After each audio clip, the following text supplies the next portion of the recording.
সর্বাগ্রে সর্বপ্রথম কৃতজ্ঞতা প্রকাশ করছি সেই মহান গরিয়ান রব্বুল ইজ্জতের দরবারে যে আল্লাহ তাবারাকা ওয়া তাআলা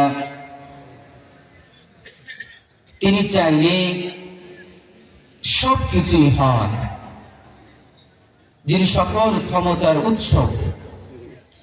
তিনি যেটা চান পুরো পৃথিবী সবাই মিলে যদি সেটা প্রতিহত করতে চায় তাহলে সেটা প্রতিহত করতে পারবে না। আবার তিনি যেটা করতে চান না, তিনি যেটা বাস্তবায়ন করতে চান না, সেটা পুরো পৃথিবীর সবাই মিলে যদি চেষ্টা করে করতে পারবে না। যে আল্লাহ রাব্বুল আলামিনের ইশারা ইঙ্গিতে আমরা এই পৃথিবীর বুকে আগমন করেছি,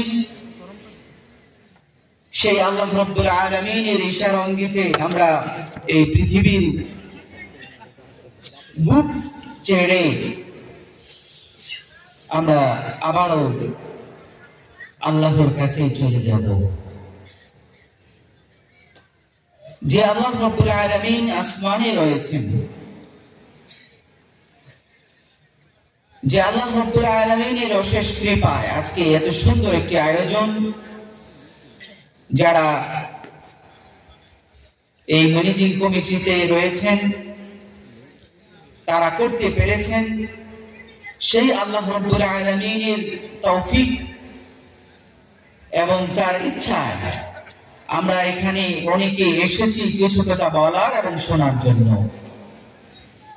যে আল্লাহ রাব্বুল আলামিন আজকে পর্যন্ত আমাদেরকে জীবিত রেখে এখানে আসার জন্য তৌফিক দান করেছেন, যে মুহূর্তে অসংখ্য অগণিত মানুষ বিভিন্ন বাড়িতে, ক্লিনিকে, হাসপাতালে রোগ ব্যাধিতে আক্রান্ত হয়ে বিছানায় ছটফট করছেন।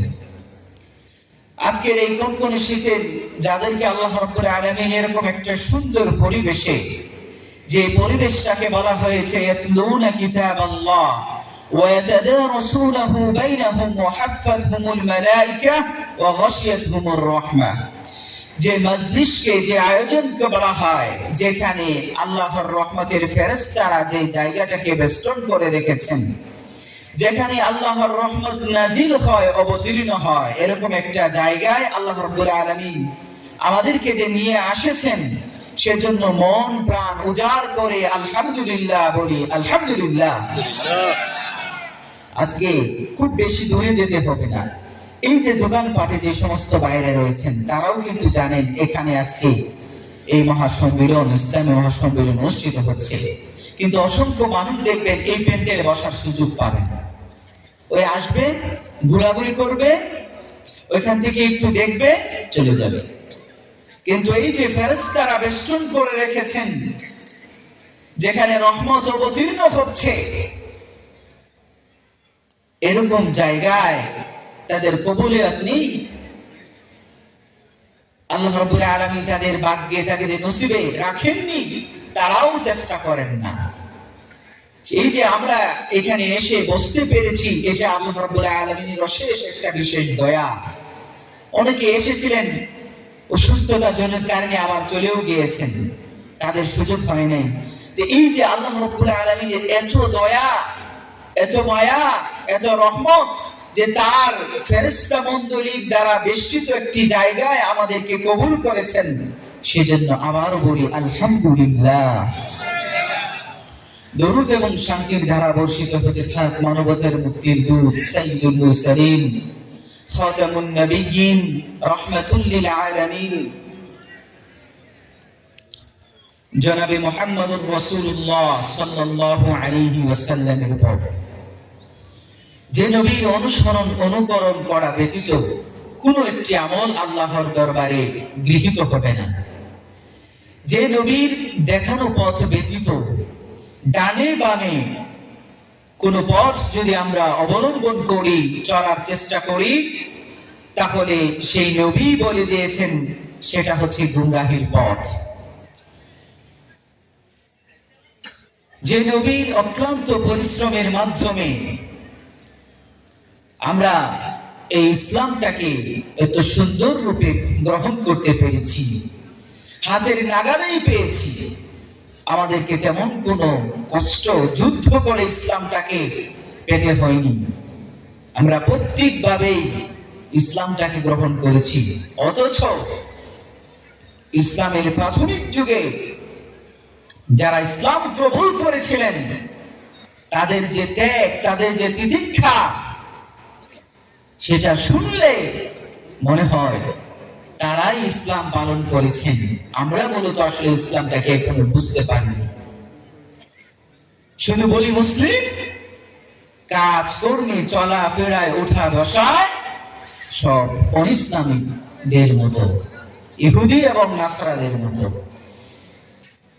সেই সাহাবা ইকরামদের প্রতি অসংখ্য ওজর দ্বারা রহমত বর্ষিত হতে থাক। আমরা সকলে বলি আল্লাহুম্মা সাল্লি আলাইহিম, আল্লাহুম্মা বারিক আলাইহিম। সম্মানিত উপস্থিতি, আজকে বাটিপাড়া বালাসর যুব সমাজের উদ্যোগে প্রথম বার্ষিক ইসলামী মহাসম্মেলনের মহামান্বিত সম্মানিত সভাপতি, অত্যন্ত বিদগ্ধ আলেমে দ্বীন, আমার অত্যন্ত পরম শ্রদ্ধাভাজন ব্যক্তিত্ব, যিনি আমাকে অনেক স্নেহ করেন এবং ছোটবেলা থেকে আমাকে বিভিন্ন সময় পরামর্শ দিয়ে সহযোগিতা করেছেন, এখনো আমাকে বিভিন্নভাবে দিক নির্দেশনা দিয়ে আসছেন এবং দিচ্ছেন। আমার উস্তাদ তুল্য সম্মানিত শায়েখ মোহাম্মদ খুরশেদ আদম মাদানী হাফিজাহুল্লাহ,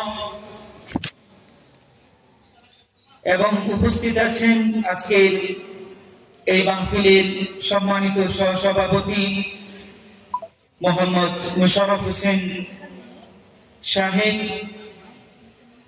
এছাড়াও আজকের হেনবেল ঘোষিত দেশ বরেণ্য উলামা ইকরামগণ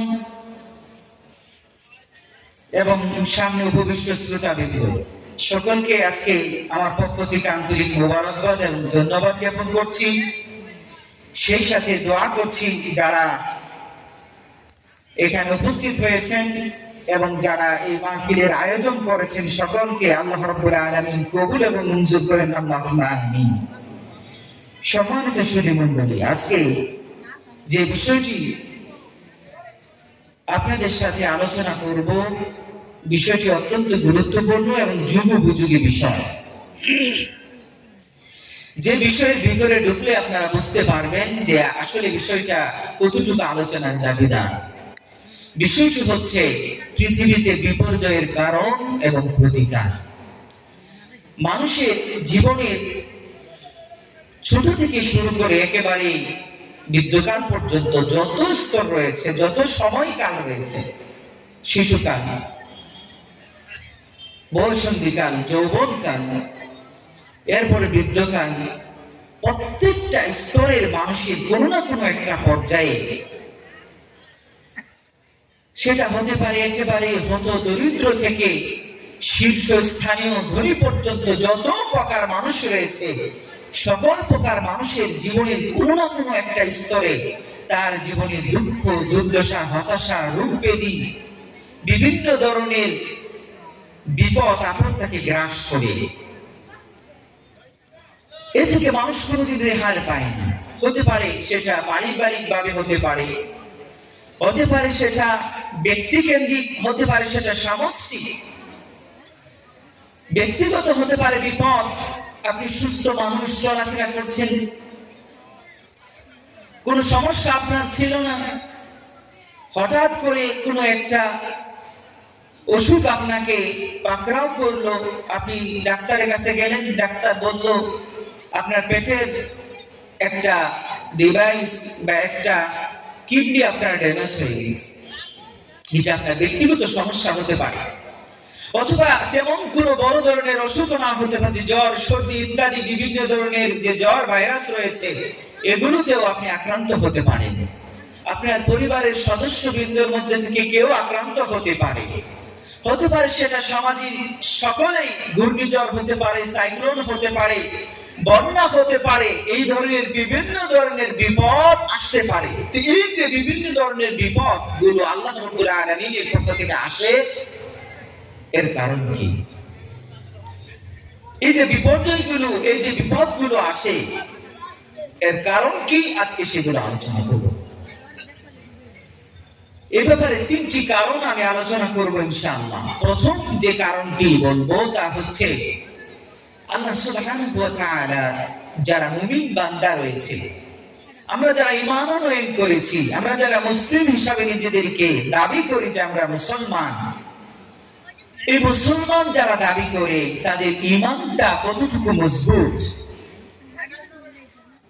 তাদের এই ঈমানটাকে যাচাই বাছাই করার জন্য, পরীক্ষা নিরীক্ষা করার জন্য আল্লাহ রাব্বুল আলামিন বিভিন্ন ধরনের বালাই হতে পারে, বালা মুসিবত হতে পারে, এগুলো আল্লাহ রাব্বুল আলামিন দিয়ে তিনি পরীক্ষা করবেন। আমি বললাম আমি মুসলিম, আমি ঈমান আনয়ন করেছি, বাস এতটুকু বললেই আল্লাহ রাব্বুল আলামিন কিয়ামতে আপনাকে আমাকে ছেড়ে দিবেন না।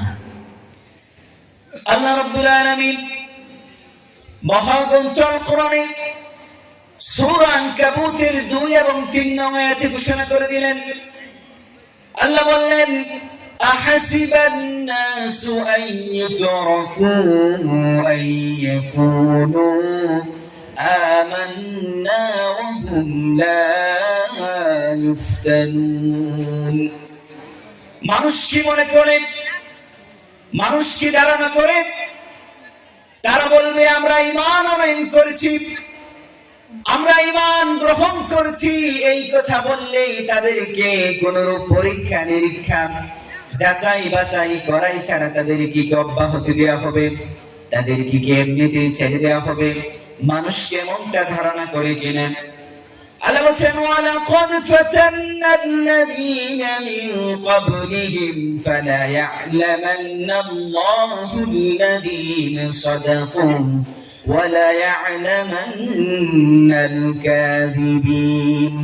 অথচ তাদের পূর্বে যারা অতিক্রম হয়ে গেছে, তাদের পূর্বে যে সমস্ত মানুষেরা চলে গিয়েছে, তাদেরকে আমি পরীক্ষা নিরীক্ষা করেছি এবং তাদেরকে আমি জানিয়ে দিয়েছি কারা সত্যবাদী এবং কারা মিথ্যাবাদী।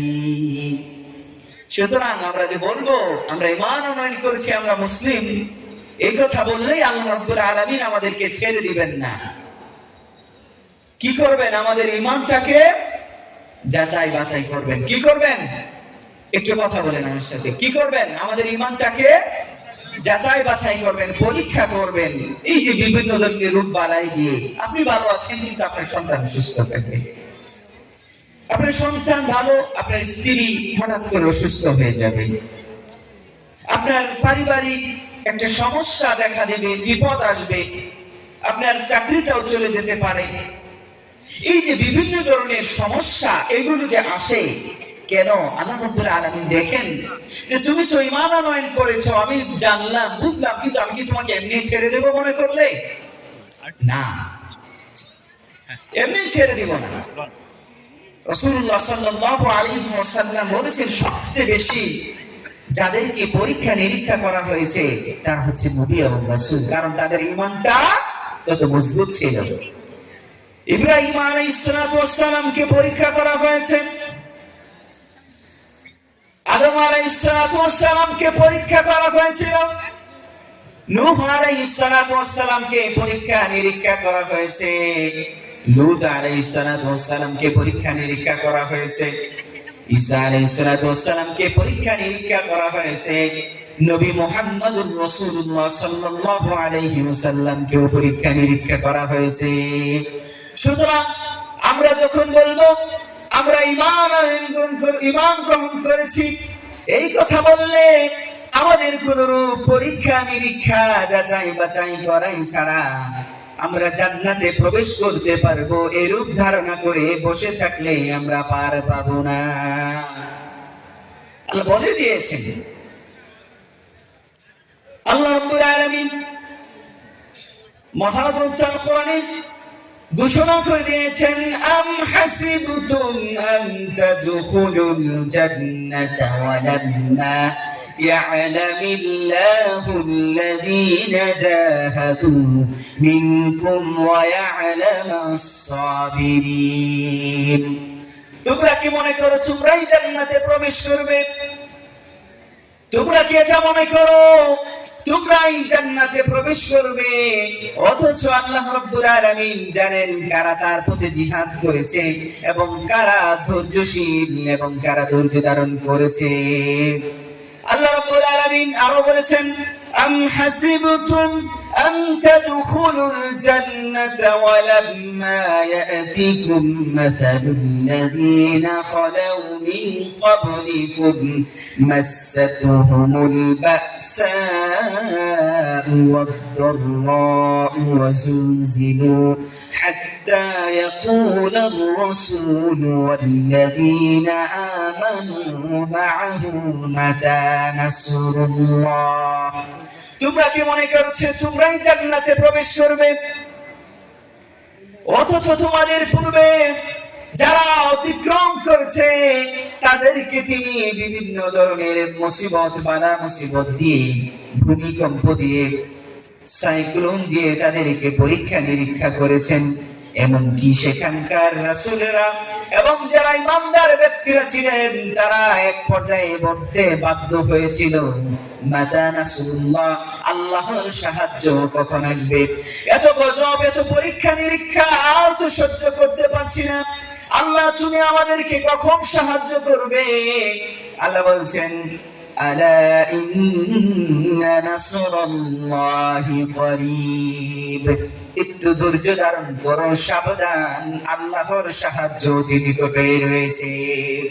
সুতরাং আমরা ঈমান আনয়ন করছি, এই কথা বলেই বসে থাকলে হবে না।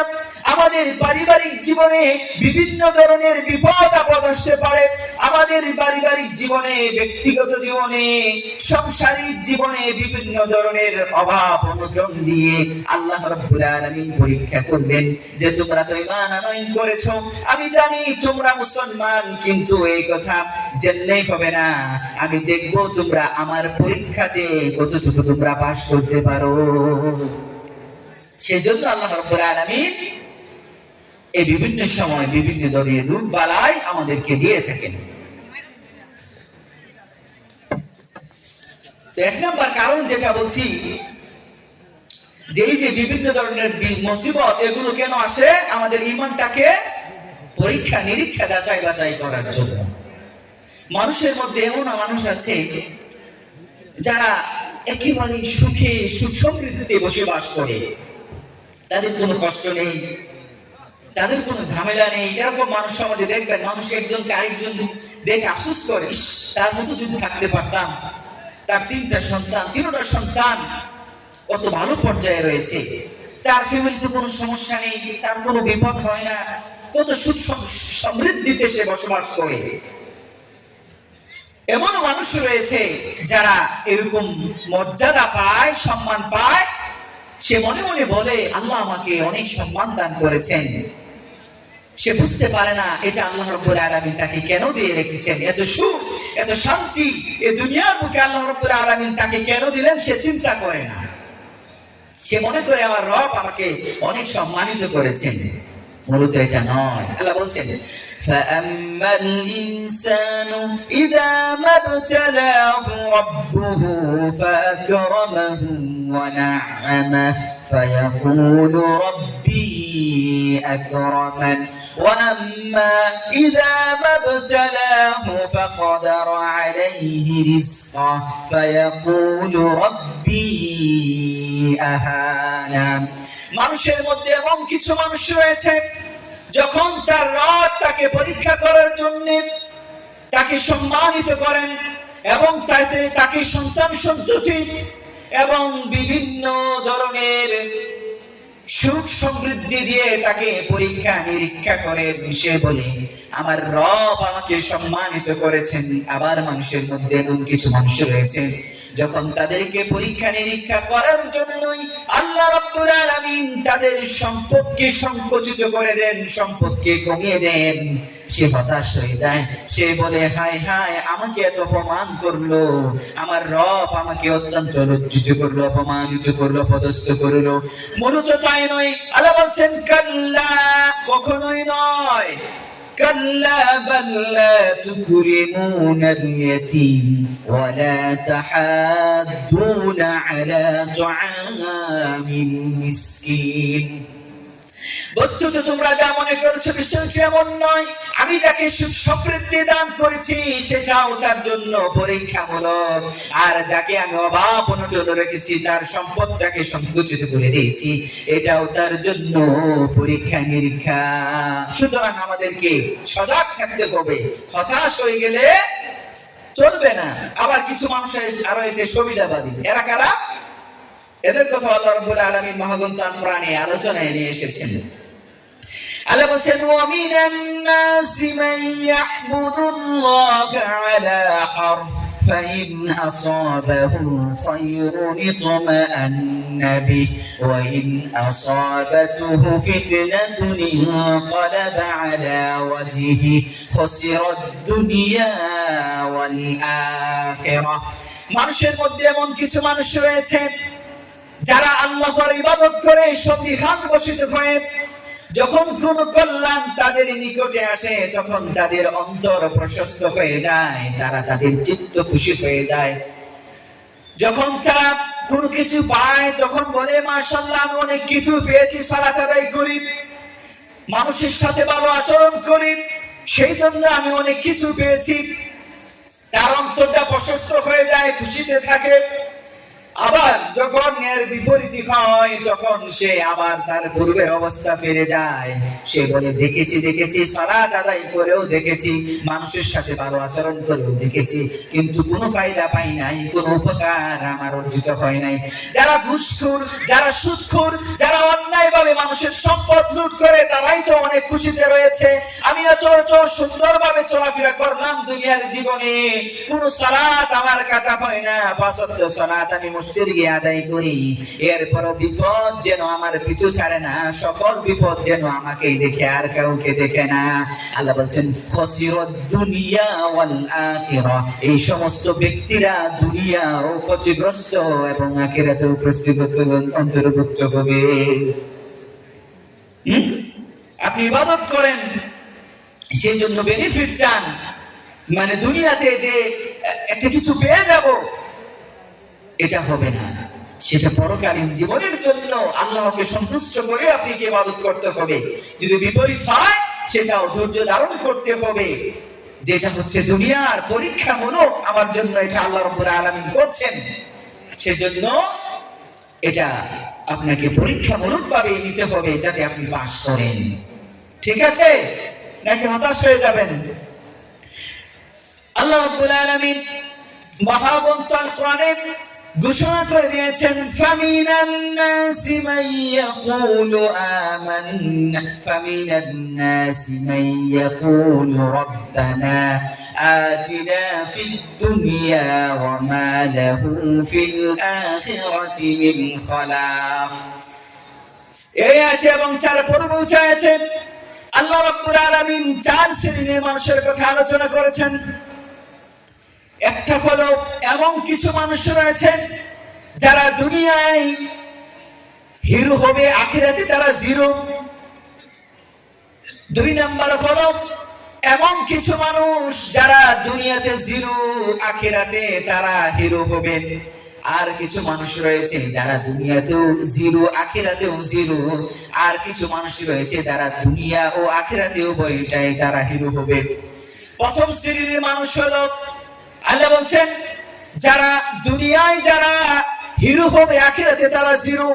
এরা হলো আল্লাহর কাছে তারা বলে, আল্লাহ আমাকে দুনিয়ায় দিয়ে দিন, দুনিয়াতে এটা দিন, ওটা দিন, এই সম্পদ দিন। একটা বাড়ি করলে আরেকটা বাড়ি চায়, একটা জমি হলে বলে এর সাইডের যে জমিটা রয়েছে এই জমিটাও যদি আমার হতো। একতলা বাড়ি রয়েছে, কিভাবে 2 তালা করা যায় সেই চিন্তায় সে মগ্ন থাকে, কিন্তু পরকালীন জীবনের জন্য কোনো কাজ করে না। তার সম্পদগুলো শুধু দুনিয়ার পিছনেই খরচ করে। এই সমস্ত ব্যক্তিরা আল্লাহ বলছেন, ওয়া মা লাহু ফিল আখিরাতি মিন খালাক, পরকালীন জীবনে তাদের জন্য কোনো অংশ থাকবে না। তারা দুনিয়ায় হয়তো হিরো থাকবে, কিন্তু আখিরাতের জীবনে তারা হবে জিরো। 2 নম্বর হলো, কিছু মানুষ দেখবেন তারা অত্যন্ত দরিদ্র, কোন রকম খেটে খুঁটে জীবন যাপন করে, মানুষের কামলা দিয়ে মানুষের কাজ করে তারা জীবিকা নির্বাহ করে, ভ্যান চালিয়ে খায়, অটো চালিয়ে খায়, অথবা কোন রূপ কষ্টের মাধ্যমে তাদের জীবন যাপন করে দরিদ্র অবস্থায় রয়েছে দুনিয়ার জীবনে। কিন্তু এই দরিদ্রতা থাকলেও পরকালীন জীবনের কথা সে ভুলে যায় না। সে মনে করে এটা হচ্ছে এই দুনিয়ার জীবন হলো অস্থায়ী জীবন, এই অস্থায়ী জীবনটা আল্লাহ রাব্বুল আলামিন আমাকে যে হত দরিদ্র করে সৃষ্টি করেছেন, এটাও আমার জন্য একটা পরীক্ষা। আমি যে মুসলমান এটা বললে তো আল্লাহ রাব্বুল আলামিন ছেড়ে দিবেন না, আমাকে বিভিন্ন ভাবে আল্লাহ রাব্বুল আলামিন পরীক্ষা করবেন। সেজন্য দুনিয়াতে এসে দরিদ্র হওয়া সত্ত্বেও পরকালীন জীবনের জন্য সে কাজ করে যায়। এই সমস্ত ব্যক্তিরা দুনিয়াতে জিরো হলেও আখিরাতে তারা হিরো হবে। 3 নাম্বার হলো ওই সমস্ত মানুষ যারা দুনিয়াতেও জিরো, আখিরাতেও তারা জিরো। এরা কারা? এরা হচ্ছে কিছু মানুষ দেখবেন দুনিয়ার জীবন নিয়ে শুধু পড়ে আছে, সকালে ফজর না হতেই তারা মানুষের কাজ করবে, অথবা যারা ভ্যান চালায়, অটো চালায়, রিক্সা চালায়, অথবা সমাজের যারা নিম্নবিত্ত রয়েছে, একেবারে নিম্ন শ্রেণী কিছু মানুষ রয়েছে, তারা শুধু খেটে খুঁটে জীবন যাপন করে আর বলে সারাদিন কাজকর্ম করে ইবাদত করার তো সুযোগ পাই না, কি করব, সংসার চালাই তো কুল পাই না। এরকম কিছু মানুষ রয়েছে যার জন্য এই দুনিয়ার জীবনটা তাদের পরীক্ষামূলক ছিল, কিন্তু তারা বুঝতে পারে নাই। সেই জন্য দুনিয়াতেও তারা জিরো, আখিরাতেও তারা জিরো।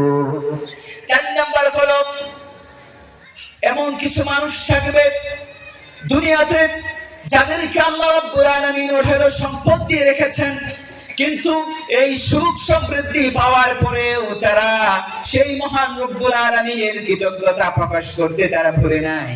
তারা যে দুনিয়ায় যত সুখে থাকুক না কেন, যত টাকা উপার্জন করেছে, সেটা যাকাতে হোক অথবা নির্দিষ্টভাবে অসংখ্য অগণিত টাকা বিভিন্ন মাদ্রাসায়, মসজিদে এবং সামাজিক কর্মকাণ্ডে যেগুলোতে সদকায়ে জারিয়া হয় সেগুলোতে তিনি ব্যয় করে গিয়েছেন।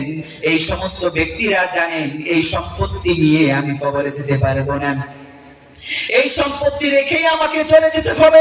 সুতরাং এই সম্পত্তিটা যারা কাজে লাগায় তারা হচ্ছে এই দুনিয়ার জীবনে যেমনি ভাবে তারা হিরো হয়ে নায়ক হয়ে জীবন যাপন করেছে, পরকালীন জীবনেও তারা ওই রকম নায়ক হয়ে হিরো হয়ে জীবন যাপন করবে। এরা দুনিয়ার জীবনেও হিরো, আখিরাতের জীবনেও হিরো। আমরা কোন পথে, কোনটা দেখতে পারবো? 4 নম্বরটা, ঠিক আছে? কোন নম্বরটাতে থাকতে চেষ্টা করবো? 4 নম্বরটাতে। দুনিয়াও হিরো হতে চাই, আখিরাতেও হিরো হতে চাই, নাকি দুনিয়ায় হিরো আখিরাতে জিরো? হ্যাঁ, দুনিয়ার জীবন খরচ থেকে দুনিয়ার পিছে পড়ে আছি আমরা। কেন সৃষ্টি করলেন আল্লাহ রাব্বুল আলামিন? তার যে মাকসাদ, তার যে উদ্দেশ্য, এই উদ্দেশ্যে আমরা বুঝতে পারলাম। দুনিয়া, শুধু দুনিয়া, দুনিয়ার জন্য কত কিছু করছি, অন্যায়, অবিচার, অত্যাচার, সুদ, ঘুষ, রাহাজানি, যত ভাবেই হোক টাকা কামাই করতেই হবে। টাকা কি কবর নিয়ে যেতে পারবেন? ওর মানুষ হইছো বেহুশ দুনিয়ার পিছে, ওর মানুষ হইছো বেহুশ দুনিয়ার পিছে, কি জবাব দিবে তুমি আল্লাহর কাছে? হায়, কি জবাব দিবে তুমি আল্লাহর কাছে? দুনিয়াবি মুহে পড়ে প্রভুকে গেছো ভুলিয়া, জানো কি কবে কখন ছাড়তে হবে এই দুনিয়া? দুনিয়াবি মুহে পড়ে প্রভুকে গেছো ভুলিয়া, জানো কি কবে কখন ছাড়তে হবে এই দুনিয়া? তোর পিছে মহা বিপদের সংকেত আছে, তোর পিছে মহা বিপদের সংকেত আছে, কি জবাব দিবে তুমি আল্লাহর কাছে? হায়, কি জবাব দিবে তুমি আল্লাহর কাছে? ওর মানুষ হইছো বেহুশ দুনিয়ার পিছে, ওর মানুষ হইছো বেহুশ দুনিয়ার পিছে, কি জবাব দিবে তুমি আল্লাহর কাছে? হাই, কি জবাব দিবে তুমি আল্লাহর কাছে? হালাল হারাম না মানিয়া কত টাকা করছো কামাই, এত টাকা রাখবা কোথায়? কাফনের তো পকেট নাই। পকেট আছে? হালাল হারাম না মানিয়া কত টাকা করছো কামাই, এত টাকা রাখবা কোথায়? কাফনের তো পকেট নাই। তোর পিছে মহা বিপদের সংকেত আছে, তোর পিছে মহা বিপদের সংকেত আছে, কি জবাব দিবি রে তুই আল্লাহর কাছে? হাই, কি জবাব দিবি রে তুই আল্লাহর কাছে? ওর মানুষ হইছো বেহুশ দুনিয়ার পিছে, কি জবাব দিবি রে তুই আল্লাহর কাছে? হাই, কি জবাব দিবি রে তুই আল্লাহর কাছে?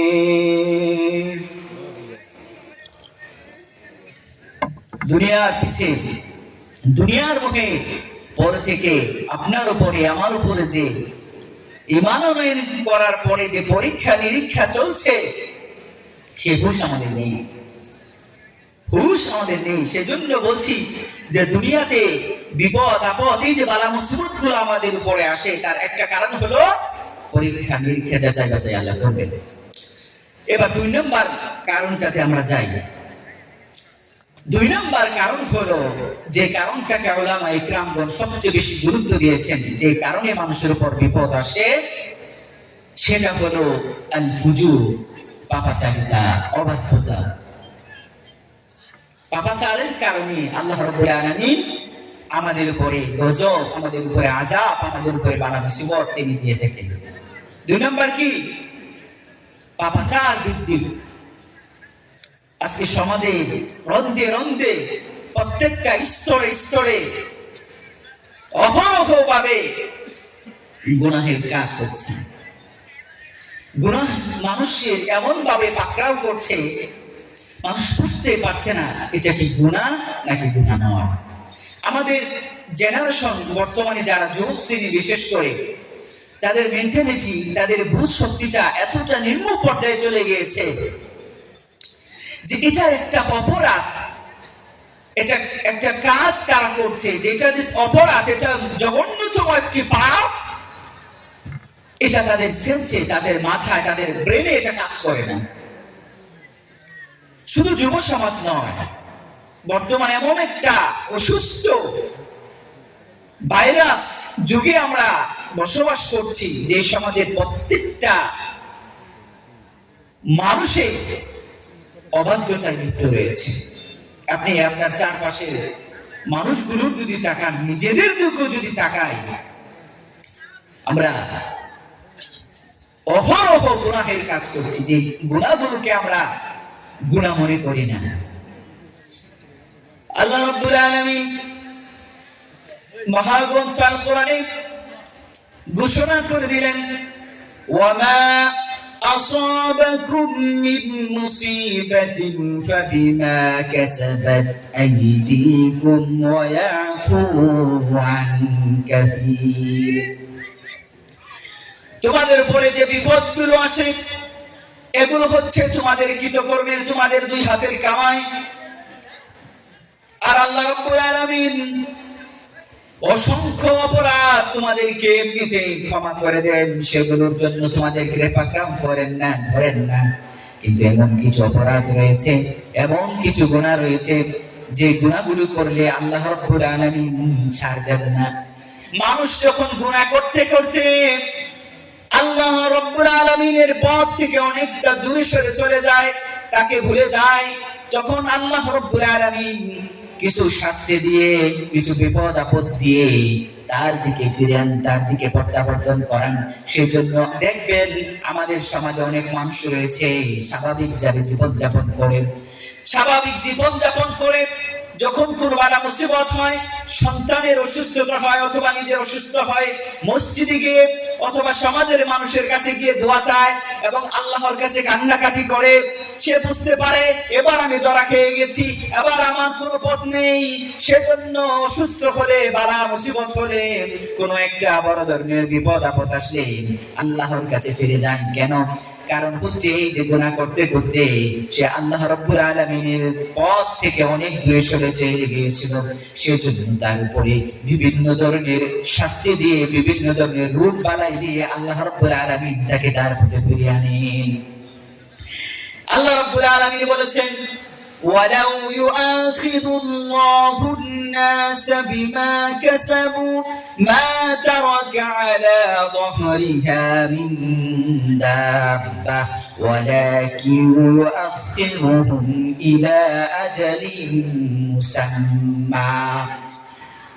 আল্লাহ রাব্বুল আলামিন যদি মানুষকে তাদের পাপ অনুযায়ী পাকড়াও করতেন, আমরা যে পরিমাণ গুনাহগুলো করি সেই পরিমাণ গুনার কারণে যদি আল্লাহ রাব্বুল আলামিন আমাদেরকে ধরতেন, তাহলে পৃথিবীতে কোনো জীবজন্তুই রেহাই পেতেন না। আমরা যে গুনাহ করি, এই সকল গুনার জন্য যদি আল্লাহ রাব্বুল আলামিন আমাদেরকে পাকড়াও করতেন, তাহলে পৃথিবীতে কোনো জীবজন্তুই রেহাই পেতেন না। কিন্তু আল্লাহ রাব্বুল আলামিন সব গুনার জন্য তিনি পাকড়াও করেন না। সুতরাং এই যে পৃথিবীতে হঠাৎ একটা মহামারী চলে আসে, যেটা সবার হয়, মাঝে মাঝে বন্যা চলে আসে, সেলাই খুন হয়, আপনার ফ্যামিলিতে কেউ অসুস্থ ছিল না, আপনি পেটে ব্যথা অনুভব করলেন, ডাক্তারের কাছে গেলেন, একটা সমস্যা ধরা পড়ে গেল, বাস এবার আপনার হুঁশ ফিরে আসে। এবার হুঁশ ফিরে আসে যে আহা, অনেক ভুল তো করেছি জীবনে, এবার মনে হয় একটু মসজিদে যাওয়ার দরকার। হয় না এরকম? অনেক মানুষ রয়েছে এরকম, যে দেখবেন দুনিয়াতে খুব দাপটের সাথে চলাফেরা করেছে, হ্যাঁ, খুব পাওয়ারি লোক ছিল, একটা ধরা দিয়েছেন, এক ধরাই শেষ, একেবারে ক্যান্সার, এক ধরাই শেষ, বিছানায় শুয়ে ওইখানে মৃত্যু। আল্লাহ ধরেন না, ধরেন না, ধরলে ছাড়েন না। সুতরাং এটা বুঝতে হবে আমাদেরকে। রাসূলুল্লাহ সাল্লাল্লাহু আলাইহি ওয়াসাল্লাম বলেছেন, لا يكونن في هذه الأمة خسف وقذف ومسخ। অতি শীঘ্রই আমার উম্মতের মাঝে ভয়াবহ তিনটি শাস্তি নেমে আসবে। একটি হলো তাদের উপরে পাথর বৃষ্টি বর্ষণ করা হবে। দুই নাম্বার হলো আসমানের পক্ষ থেকে অথবা তাদের উপরে যে নেতাগুলো রয়েছে সেই নেতার কোন নেতাকে তাদের উপরে চাপিয়ে দেওয়া হবে। তিন নাম্বার হলো তাদের চেহারাগুলো বিকৃতি ঘটবে। এই বড় বড় তিনটি শাস্তি আমার উম্মতের মাঝে যখনই সংগঠিত হবে, তখনই বুঝতে পারবে আমার উম্মতের লোকেরা বড় বড় তিনটি পাপে তারা নিমজ্জিত রয়েছে। ওয়াদালিকা ইদা শারিবুল খুমুর, আমার উম্মতের মানুষেরা যখন মদ্যপান করবে, ওয়াত্তাখাযুল ফানাত, এবং তারা যখন গায়কদের নিয়ে ব্যস্ত থাকবে, ওয়াদারাবু বিল মাআসিফি, এবং যখন তারা বাদ্যযন্ত্র নিয়ে ব্যস্ত হয়ে পড়বে। যখন আমার উম্মতের মানুষের মাঝে এই তিনটি বড় বড় পাপ যখন সংগঠিত হবে, তখন এই তিনটি বড় বড় শাস্তি তাদের উপরে আসবে।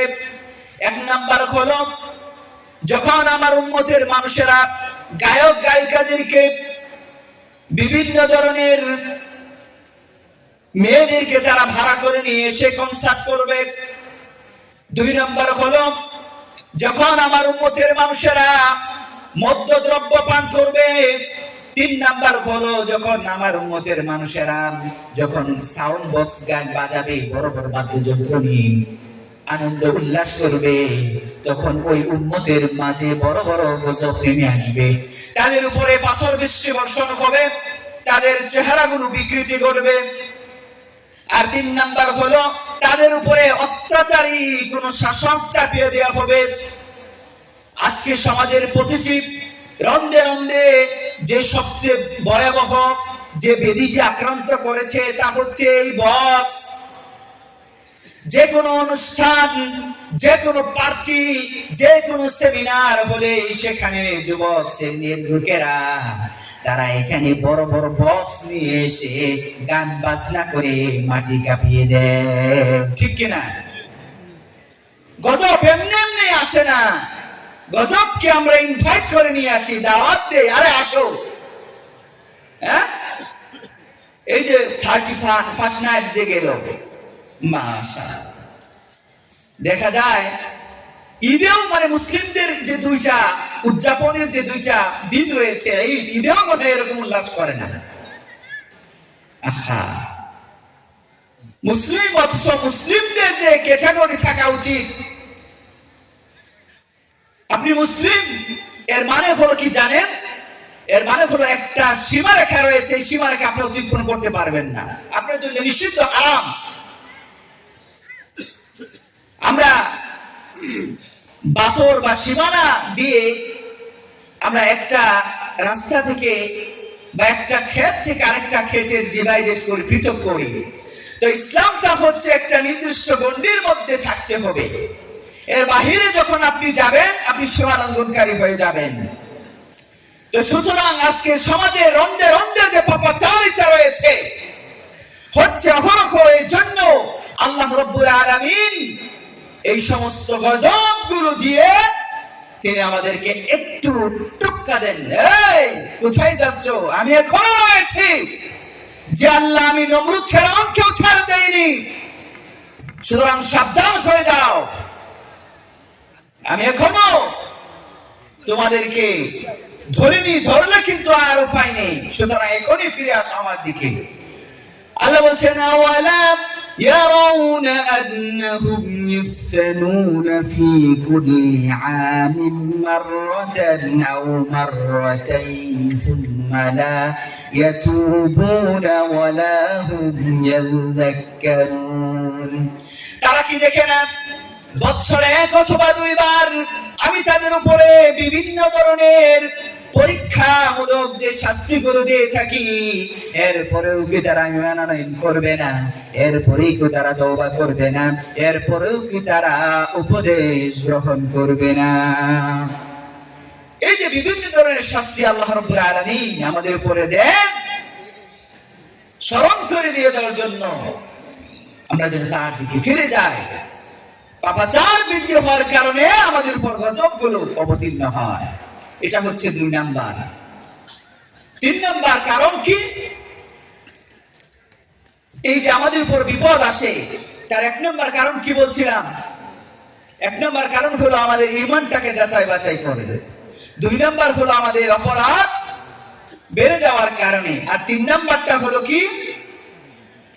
আল্লাহ রাব্বুল আলামিন মুমিনদের মর্যাদাকে উন্নত করার জন্য, মুমিনদের যে সম্মান রয়েছে এই সম্মানটাকে আরো বৃদ্ধি করার জন্য আল্লাহ রাব্বুল আলামিন তাদেরকে পরীক্ষা নিরীক্ষা, বিপদ দিয়ে পরীক্ষা করেন, যাচাই বাছাই করেন। সেজন্য আল্লাহ রাব্বুল আলামিন মহাগ্রন্থ আল কোরআনের সূরা বাকারার 155 এবং 56 নং আয়াতে ঘোষণা করে দেন, وَلَنَبْلُوَنَّكُمْ بِشَيْءٍ مِّنَ الْخَوْفِ وَالْجُوعِ وَنَقْصٍ مِّنَ الْأَمْوَالِ وَالْأَنفُسِ وَالثَّمَرَاتِ وَبَشِّرِ الصَّابِرِينَ الَّذِينَ إِذَا أَصَابَتْهُمْ مُصِيبَةٌ قالوا إنا لله وإنا إليه راجعون। তিনি তোমাদেরকে ক্ষুধা, ভয়, সম্পদকে কমিয়ে দিয়ে, জীবন এবং মৃত্যু দিয়ে অথবা বিভিন্ন ধরনের ফল ফলা দিয়ে তোমাদেরকে পরীক্ষা করেন এবং বলছেন, হে নবী তুমি ঘোষণা করে দাও যারা এর উপরে ধৈর্য ধারণ করবে তাদের জন্য রয়েছে সুসংবাদ। সুতরাং যখন তাদের উপরে কোন বাধা মুসিবত আসে তারা জেনে বলে ইন্না লিল্লাহি ওয়া ইন্না ইলাইহি রাজিউন, সবকিছুই তো আল্লাহর জন্য এবং আমরা আল্লাহর জন্যই পরে আল্লাহর কাছে ফিরে যাব। তাহলে এই সব কিছুই আল্লাহ রাব্বুল আলামিন পরীক্ষা নিরীক্ষা যাচাই বাছাই করার জন্য তিনি আমাদেরকে দিয়ে থাকেন। সুতরাং আমাদেরকে ভুলে গেলে চলবে না। রাসূলুল্লাহ সাল্লাল্লাহু আলাইহি ওয়াসাল্লাম বলেছেন, যখন কোন মুমিনের জন্য আল্লাহ কর্তৃক কোন একটা সম্মানের জায়গা নির্ধারিত হয়ে যায়, কিন্তু সেই মুমিন সেটাকে পাওয়ার জন্য যে আমল করার দরকার সে আমল সে করে না, এরপরে আল্লাহ রাব্বুল আলামিন তার সন্তান সন্ততি অথবা তার স্ত্রী অথবা তার নিজের উপর দিয়ে কোনো বিপদ দিয়ে দেন, যাতে করে ওই বিপদের মাধ্যমে তার জন্য যে মর্যাদা রয়েছে সেই মর্যাদা সে লাভ করতে পারে। সুবহানাল্লাহ। মানে কোন মুমিনের জন্য যদি একটা মাকাম, একটা সম্মানের জায়গা যদি আল্লাহ রাব্বুল আলামিন নির্দিষ্ট করে রাখেন, সেটা দেওয়ার জন্য আল্লাহ রাব্বুল আলামিন কখনো কখনো সেটা হতে পারে আপনার বিপদ, আপনার সন্তানের বিপদ অথবা আপনার পরিবারের কারো বিপদ দিয়ে আল্লাহ রাব্বুল আলামিন সেটা পরীক্ষা করে আপনাকে সেই মর্যাদা আল্লাহ রাব্বুল আলামিন দিয়ে দিবেন। সুবহানাল্লাহ। আসলে মুমিনের ব্যাপারটাই আলাদা। যারা মুমিন হবে তাদের ব্যাপারটাই আলাদা। রাসূল বলেছেন আযাবান লিআমরিল মুমিন, যারা মুমিন তাদের ব্যাপারটাই আলাদা। ইন্না আমরাহু কুল্লুহু খাইর, যে তার প্রত্যেকটা জিনিসই কল্যাণকর। ওয়ালাইসা যাকা লিআহাদিন ইল্লা লিল মুমিন, আর মুমিন ছাড়া এই বৈশিষ্ট্যের অধিকারী কেউ হতে পারে না। সেটা কি? ইন আসাবাতহু সাররাউ শাকারা, যখন তার উপরে কোনো আনন্দের বিষয় চলে আসে, কোন আনন্দের সংবাদ পায়, সে আল্লাহ রাব্বুল আলামিনের শুকর আদায় করে সেটা তার জন্য ভালো হয়ে যায়।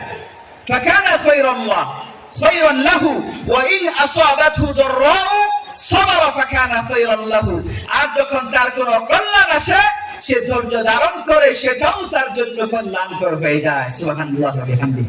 তাহলে মুমিনের জন্য হতাশ হওয়ার কিছুই নেই।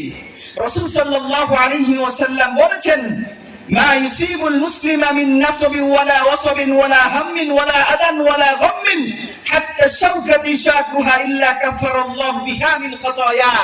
মুমিনের যখন কোনো দুঃখ কষ্ট ক্লেশ, যত ধরনের চিন্তা দুশ্চিন্তা রয়েছে অথবা কষ্ট, এমনকি তার দেখে যদি কোনো একটা কাঁটাও ফুটে, সেটার জন্য আল্লাহ রাব্বুল আলামিন তার সগীরাগুলো মাফ করে দিবেন। সুবহানাল্লাহ। তাহলে মুমিনের জন্য হতাশ হওয়ার কিছুই নেই। এগুলো পরীক্ষা, এগুলো ঈমানটাকে যাচাই বাছাই করা এবং আপনার সম্মানটাকে, আপনার ইজ্জতটাকে বৃদ্ধি করার জন্যই আল্লাহ রাব্বুল আলামিন আমাদেরকে দিয়ে থাকেন। সেজন্য আমরা আমল করে যাব। সেজন্য কি করব? আমরা আমল করে যেতে হবে। আমলটাই হচ্ছে মেন। এটার জন্যই আল্লাহ রাব্বুল আলামিন আমাদেরকে সৃষ্টি করেছেন, তাওহীদের জন্যই। আমলটা যদি থাকে আমরা মুক্তি পাবো। আমল নেই, এটাই সাথে যাবে, বাকি সব ফিরে আসবে। জীবন তোমার ধন্য হবে, পুণ্য যদি আসে, না হয় তোমার সবই বৃথা, সবই যেন মিছে। লিল্লাহে তাকবীর। ঘুমিয়ে গেছেন, আমি আর আলোচনা দীর্ঘায়িত করবো না, আমার নোটিশ চলে আসছে। তো সেটা যেটা বলবো, আমল করে যেতে হবে। জীবন তোমার ধন্য হবে, পুণ্য যদি আসে, না হয় তোমার সবই বৃথা, সবই যেন মিছে। আমাদের এত সংগ্রাম দুনিয়ার এবং পরকালীন জীবনে, এই দুনিয়ার জীবনে কত কিছুই করলাম, সবকিছুই যদি বৃথা হয়, তাহলে আমাদের কোনো কি হবে পরকালীন জীবনে? সুতরাং আমাদের সবকিছু যেন বৃথা না হয়, সেজন্য পরকালীন জীবনের জন্য দুনিয়ার যত ধরনের পরীক্ষা রয়েছে, যত ধরনের পাপাচারের রাস্তা রয়েছে, সবগুলো পরিত্যাগ করে আল্লাহ রাব্বুল আলামিনের দেখানো পথে যেন আমরা চলতে পারি, এই আশাবাদ ব্যক্ত রেখেই আমি আমার আলোচনা এখানেই সমাপ্ত করছি। পরিশেষে ধন্যবাদ জ্ঞাপন করছি আজকের সম্মানিত সভাপতি সাহেবকে এবং সহসভাপতি সাহেব সহ যারা এই ম্যানেজিং কমিটিতে রয়েছেন, এবং যে সমস্ত যুবক ভাইরা এরকম একটি সুন্দর পরিবেশের মাধ্যমে ইসলামী দাওয়ার এই রকম একটা মজলিসকে তারা আয়োজন করেছেন। আল্লাহ রাব্বুল আলামিন তাদের এই আয়োজনকে কবুল করেন, এবং আমরা এখানে যারা উপস্থিত হয়েছি, এই আজকে এখানে যারা এই প্যান্ডেলের ভিতরে যারা রয়েছে, আল্লাহ রাব্বুল আলামিন আমাদের জীবনের সকল গুনাহ খাতাগুলো যেন মাফ করে দেন। আল্লাহুম্মা আমিন। ওয়া আখিরু দাওয়ানা আনিল হামদুলিল্লাহি রাব্বিল আলামিন।